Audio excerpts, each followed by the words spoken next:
സ്വത്തിനും പെൻഷൻ തുകയ്ക്കും വേണ്ടി അച്ഛനെ കൊന്നുകളഞ്ഞു.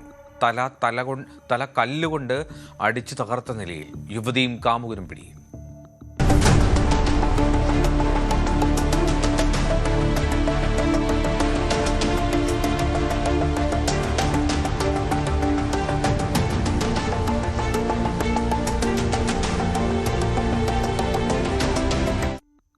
കർണാടകയിലെ വിജയപുരയിലാണ് 62-കാരനായിട്ടുള്ള റിട്ടയർഡ് അധ്യാപകൻ സിദ്ധപ്പ അഞ്ജുതഗി എന്ന ആളാണ് കൊല്ലപ്പെടുന്നത്. ഈ മൃതദേഹം റോഡരികിൽ കിട്ടുകയായിരുന്നു. ഈ മോഷ്ടാക്കൾ ആക്രമിച്ചു കൊലപ്പെടുത്തി എന്നാണ് പോലീസ് ആദ്യം ഈ ലക്ഷണങ്ങളൊക്കെ കണ്ടപ്പോൾ കരുതിയത്. സിദ്ധപ്പയുടെ മൂത്ത മകൾ നിഖിത നൽകിയ പരാതി, ആ പരാതിയുടെ അടിസ്ഥാനത്തിലാണ് കൂടുതൽ അന്വേഷണം പോലീസ് നടത്തുന്നത്.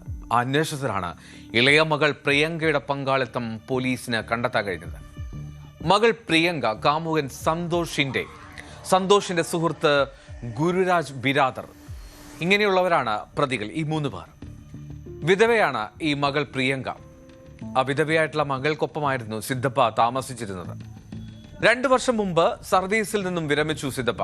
അപ്പോൾ അന്ന് ലഭിച്ച ആനുകൂല്യങ്ങളൊക്കെ സിദ്ധപ്പയുടെ അക്കൗണ്ടിലുണ്ട്. വലിയൊരു തുക കൈവശമുണ്ട് എന്ന് പ്രിയങ്കയ്ക്ക് അറിയുകയും ചെയ്യാം. ഒപ്പം ഗ്രാമത്തിൽ അയാളുടെ പേരിൽ സ്വത്തുവകകളുമുണ്ട്.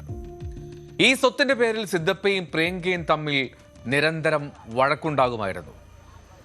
പ്രിയങ്കയുടെ ഭർത്താവ് സുരേഷ് കോവിഡ് കാലത്താണ് മരിക്കുന്നത്. ആ വിജയപുരയിൽ താമസിക്കുന്നതിനിടയിൽ ഒരു ഓട്ടോ ഡ്രൈവറാണ് ഈ പറയുന്ന പ്രതിയായിട്ടുള്ള സന്തോഷിന്റെയുമായി പ്രിയങ്ക അടുപ്പത്തിലാവുന്നത് ഈ ഭർത്താവിന്റെ മരണശേഷം അവൾ ഒറ്റക്കായതോടുകൂടിയാണ്. ഈ ബന്ധത്തെ പക്ഷേ സിദ്ധപ്പ എതിർത്തിരുന്നു. പ്രിയങ്കയ്ക്ക് സ്വത്തിന്റെ ഓഹരി നൽകാൻ അയാൾ വിസമ്മതിക്കുകയും ചെയ്തു.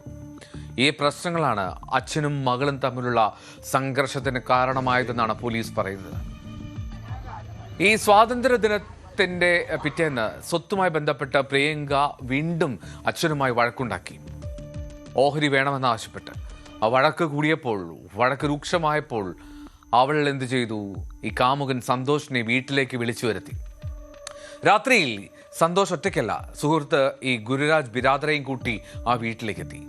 ആദ്യം ആ സിദ്ധപ്പയെ, ആ വൃദ്ധനെ കഴുത്തു ചരിച്ചു കൊലപ്പെടുത്തി.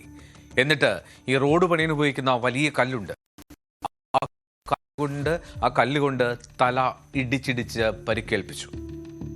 അങ്ങനെയാണ് മൃതദേഹം ഇത്തരത്തിൽ അതിക്രൂരമായിട്ടുള്ള കൊലപാതകം എന്നുള്ള മട്ടിലേക്ക് കാര്യങ്ങൾ മാറിയത്. റോഡരികിൽ പിന്നീട് മൃതദേഹം തള്ളി അവർ രക്ഷപ്പെട്ടു. ഈ പ്രിയങ്കയും സന്തോഷിനെയും പോലീസ് അറസ്റ്റ് ചെയ്തിട്ടുണ്ട്. ഒളിവിലായിട്ടുള്ള ഗുരുരാജ് ബിരാദറിനായിട്ടുള്ള അന്വേഷണം തുടരുകയാണ്.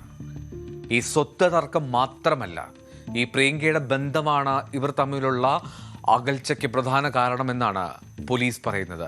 സിദ്ധപ്പ എപ്പോഴും എതിർത്തിരുന്നു ആ ബന്ധത്തെ. അതുതന്നെയാണ് കൊലപാതകത്തിലൂടെ എല്ലാം പരിഹരിക്കാമെന്നുള്ള തീരുമാനത്തിലേക്ക് ആ മകൾ എത്തിയത് എന്നാണ് പോലീസിന്റെ സംശയം.